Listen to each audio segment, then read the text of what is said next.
You are 5 minutes early. That's either a very good sign or a very bad one. I thought being early was expected only by people who think punctuality is a moral virtue. So, Felix Archer, applicant for the undergraduate program in political philosophy, and you're from Croydon State School. No Latin, no cello competitions, and let me take a wild guess. No golden retriever named Marcus Aurelius. No, just a cat named Chips and a mum who thinks Hume is a type of cheese. She's well versed in sarcasm. No, that's not what I meant. I mean, she just doesn't know who the Hume the philosopher is. Like, proper doesn't. Well, I am more sorry for Hume than for your mother. Now, tell me something. Is this a clock? I mean, it's a picture of a clock in it. So it's not really a clock, but in the picture it is. And we are speaking inside and about our dimension. Then it's not. Are you sure about that? Sure about that. Even if this video clock has the same functionality as a real clock. Yeah, because anyone can press pause and then it stops being a clock. Forever. Like there's no way back. Sorry, that was a rather silly intro to the first question. Let's talk business. I mean, philosophy. What is time when you can't measure it? Suppose you live in a world without clocks. No sun, no moon, no technology, no heartbeat even. Just you, conscious, aware, floating. Would time still exist? That depends on whether time is an external structure or a human construction in it. If no events occur, nothing changes, then maybe time is meaningless. But if I perceive myself thinking, that's change, and that might be enough. So, consciousness generates time, and not generates, records maybe. Experiences time as a side effect of awareness. Interesting. So, in your view, time doesn't flow. It's more like a mental index. We label experiences and give them order, but we could just as easily be mislabeling everything. Have you ever mislabeled anything important? Well, I once mistook a breakup for a character building opportunity. Turns out it was just a breakup. A philosopher in the making. But back to our clockless world. No sun, no heartbeat. What if in that stillness someone told you you've been there for 1,000 years? I had no frame of reference to doubt them or believe them. So what then is the value of duration? Maybe it's only valuable in context. In contrast, 2 minutes feels long underwater, 10 years feels short in grief. That's rather poetic. I read too much Eliot on the night bus. T.S., I mean. And not enough Aristotle. Professor, can I ask something? You just did. Right. Can I Google stuff during our conversation?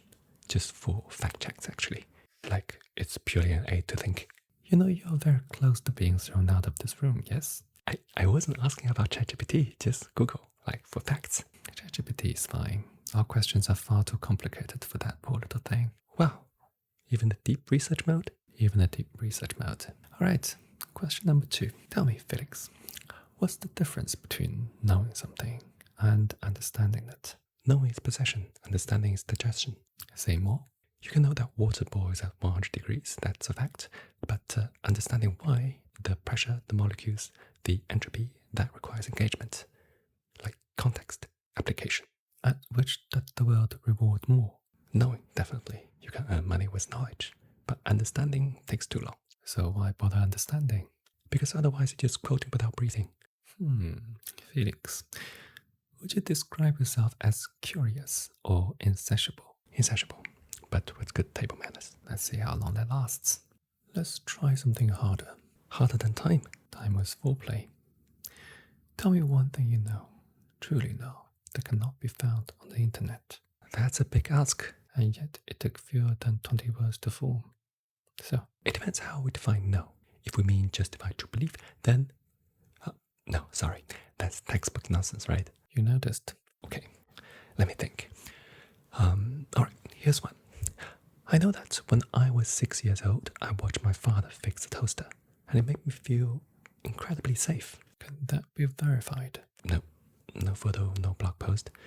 Not even sure he remembers it. But I know how it felt. The smell of burnt crumbs, the hum of his voice under his breath, the way the kitchen light hit the side of his face. And what knowledge lies within that? That sometimes safety is watching someone calmly deal with something broken. And that feeling safe isn't always about being protected. Sometimes it's about watching someone not panic. So you're suggesting that truth can be emotional? I reckon some truths don't need to be proven to be useful. They just are, even if they wouldn't hold up in court. Dangerous territory. So is being alive. A valid retort. You said earlier, knowing is possession, understanding is digestion. So, where does feeling fit? Somewhere between digestion and intoxication. Something that distorts. It can, but it can also clarify. It's like music. Like two people hear the same notes, but what each one hears is quite different. It's like the information is shared, the meaning is not. That is the rather dangerous answer. Why? Because it grants legitimacy to subjectivity.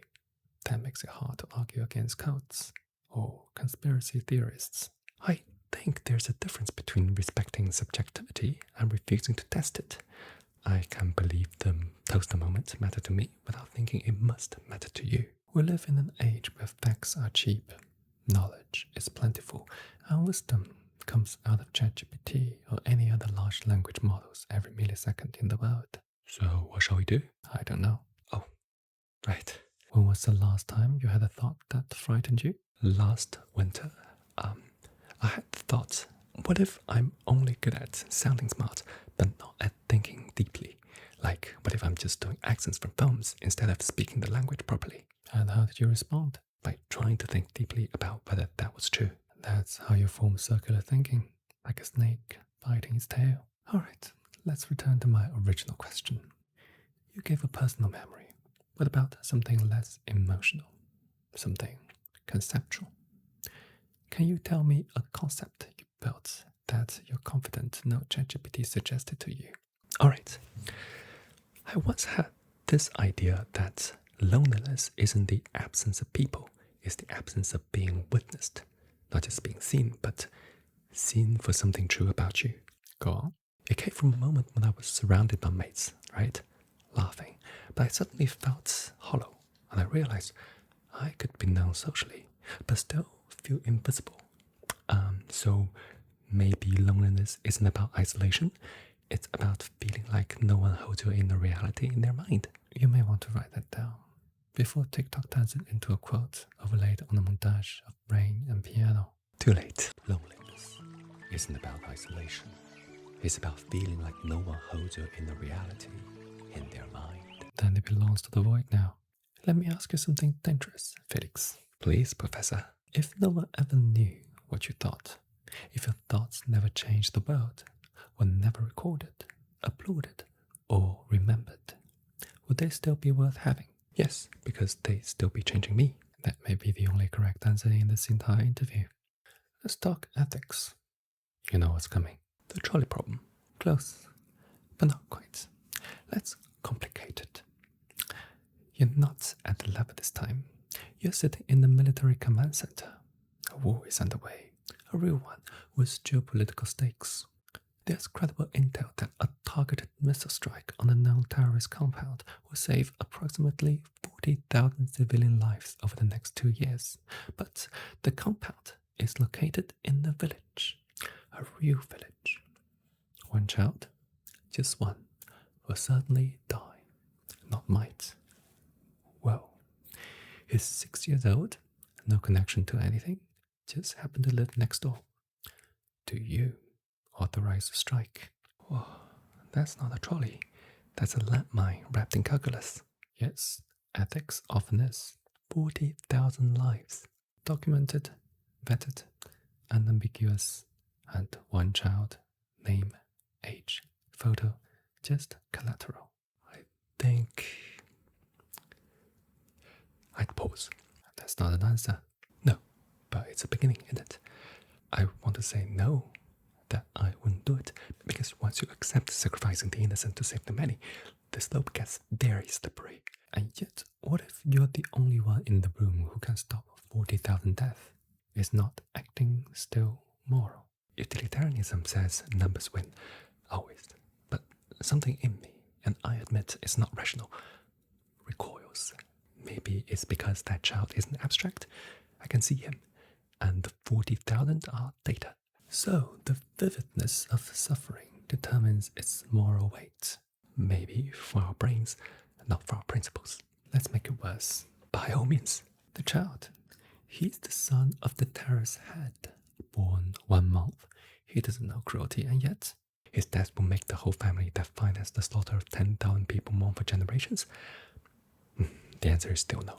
Give me your reasons. I understand the numbers. I understand the math. I even understand the lives that might be spared on paper. But here's what I can't do. I can't reduce a 6-year-old to a variable in the equation, even if that variable saved thousands. Because if I say yes to that missile, I'm not saving 40,000 people. I'm killing one, actively, knowingly, deliberately. Not bystanders, not tragedy, a choice. Mine. It's not because the child is innocent, though he is. It's not because his father is guilty, though he is. It's because the moment we say one life is less valuable than the sum of others, we've written ourselves a blank check. Our history has shown. We will cash it. So no, I don't authorize a strike. So you live with the guilt of 40,000 dead? No. I live the guilt of letting them die, not of killing one. That's the difference, even if it doesn't look like one on paper.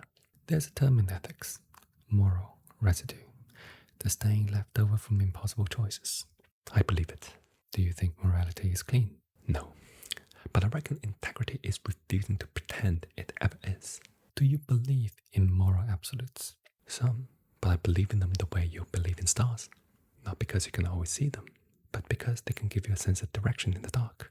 Again, quite poetic, but that's a good one. Thank you. I rehearsed this line many times, in case someone ever asked. Bien joué. Let's take a break from death. Would you like tea? I will love tea. Yeah. This one's called Oh Stream. Smells like cedar and unresolved emotions. It smells like a forest that once knew grief. You're getting better at this. Do you believe your memories are true? True as in they happened? Yes. Real. Factual. Accurate. Some of them, probably most. But memory isn't a camera. It's more like a painter. Biased, interpretive, romantic even. So would you bet your life on the memory? Depends on the memory. Let's try something. Imagine this. You wake up in the quiet room. No phone, no mirror, no one else. Just you and one persistent memory. You push someone off the balcony. You remember the fear, the flash in their eyes, the sickening silence afterward. No other details. Just that one image, that one certainty. But when help arrives, they find nothing. No body, no missing person, no record. The police checks cameras, logs, alibis, and there is no evidence. Not even a gap in your time. So, did it happen? That's horrifying. Yes, it is. So, would you turn yourself in? No one's missing, no one's hurt, but I do remember doing it. So, then I'm guilty, even if it didn't happen. Explain. Because the guilt isn't in the act, it's in me believing I did it. That kind of memory doesn't just appear unless something in me thinks it's possible. So you'd punish yourself? Maybe. I'd need to know why that memory is there, what part of me constructed it, and what it says about who I am. Let's take this further. What if your entire identity is built on the false memory? Let's say the reason you applied to St. Aurelius Meridian University. You remember being mocked for reading Descartes aloud on the school bus, right? Yeah. Year 10, it struck with me. What if that never happened? What if Years later, your brain stitched that memory together as a justification for ambition. Would it matter? Yes, because even if it didn't happen, it still formed me. Beautiful. And dangerous. Everything worth believing is in it. So what happens when two people remember the same event completely differently? Then truth becomes contested territory, and sometimes the war lasts longer than the relationship. You've lived that? Yeah, friendship. Actually, we both remember the moment it fractured, but our stories don't match. She says I abandoned her. I say I gave her space. Maybe both are true, maybe neither. So how do you live with that? By letting go of the idea that every truth needs a referee. What role do emotions play in truth? They're filters. Sometimes they distort, sometimes they reveal. Review? Yeah, you can walk into a room and feel something's wrong long before you can explain why, or meet somebody and know they're lying, even if every word checks out. Emotions can be pre-verbal knowing. You are speaking the language of phenomenology now. Unintentionally, I just grew up needing to read people fast. Why? My dad could shift moods like butter. You learn to sense the storm before it forms. So yeah, I trust feelings. I just don't obey them blindly. You're entering the world, this university, where people will present truth in footnotes and bibliographies. Do you think that kind of truth is more valuable? It's more defensible, but sometimes the most honest thing you can say is, this is how I see it, and I might be wrong. That's not often printed in journals. Maybe you should be the abstract. Felix, you are treading an unusual line. You didn't distrust reason, but you don't idolize it either. Because I've met people who are logically correct and emotionally hollow, and people who are wildly irrational but radiate something deeply human. So, who are you when no one is perceiving you? I think I'm still me, but maybe a quieter version. Less about performance, less about narrative. Do you need to be witnessed to exist fully? Yes. Not all the time, but in the long run, yeah. Because to be completely unseen indefinitely, I think it erodes something vital. So we are, in some sense, co-authored. Exactly. Like we're a soloist, but the acoustics come from the hall we live in. So, let's do the thing I saved the last. The question I despise the most. The one every admissions committee insists on asking. Why do you want to study here? Oh, do you want the polished answer or the real one? You're already here. I assume polish is off the table. Alright, I want to study here because I'm tired of being the only one in the room asking the question I care about. And what kind of questions are those? The ones that don't have clear outcomes, like whether kindness is instinct or strategy, or whether identity is spelled or revealed, or why we keep pretending to be rational when it's so bloody obvious that we're not. From where do these questions emerge? I read a lot of books, most of them too quickly, in the library after shifts, on the bus, but most of all, I've read them alone. No one to push back, like no one to say that argument collapses on the 7th page. And when I try to bring that stuff up, people smile politely, change the subject, or worse, they quote a TED Talk. So you're looking for fights? I'm looking for friction, not to win, just to be challenged, to not always feel like I'm the weird kid who overthinks sandwich choices. Here we will challenge you, but we will also tempt you, with the illusion that you made it, that your thinking is done. The trick is to stay hungry without being hollow. That's what I'm afraid of. Which part? That I'll get in and feel more fraudulent than ever. And is that how you feel now? Most of the time, yeah. Like I'm just good at appearing intelligent, and like all I've ever done is stitch together clever words from other people's minds, and like I've learned it wrong from the wrong books, in the wrong order, with no one to tell me what matters. And yet, here you are, still speaking. Because I hope I'm wrong. I hope there's something in me that's not just borrowed. Felix, let me tell you something that may or may not help. Everyone who belongs here has, at some point, felt like they don't. And the ones who never feel that way worry me more. You know what St. Aurelius meant to me when I was 12? Tell me. It was a word people uttered in faint humility when they wanted to feel sacred. And people around me, like teachers, family, friends, neighbors, they say, oh, it's a St. Aurelius material, in the voice that transmits both pride and a hint of sadness. And how did that make you feel? Terrified and flattered, like I was being handed something too fragile to carry, but told not to drop it. I didn't understand the weight until later.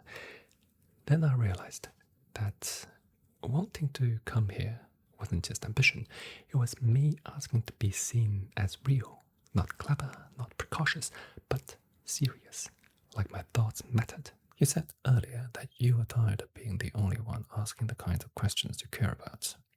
What if, even here, you still are? At least I won't feel so ridiculous being the one that does. That may be the best reason I've ever heard. Do you know why I still hold these interviews? Because you're sadistic? Also true. But mostly because every now and then someone sits in that chair and stops trying to sound right. And instead, they show me what they actually think. And I remember why I ever loved this work. We're now at the last part of our interview. Oh, blimey, I didn't even notice the time. Ask me a question. About what? Anything. Anything you can think of. Oh, well, in that case, I do have one. Good. You sound like you're about to ask something real, not just out of politeness. Professor, how would you answer the missile question? Would you save the child or the 40,000 people? I would do everything I could to pass that decision to someone else. Anyone who would take it. Oh, is that an option? Who said it isn't?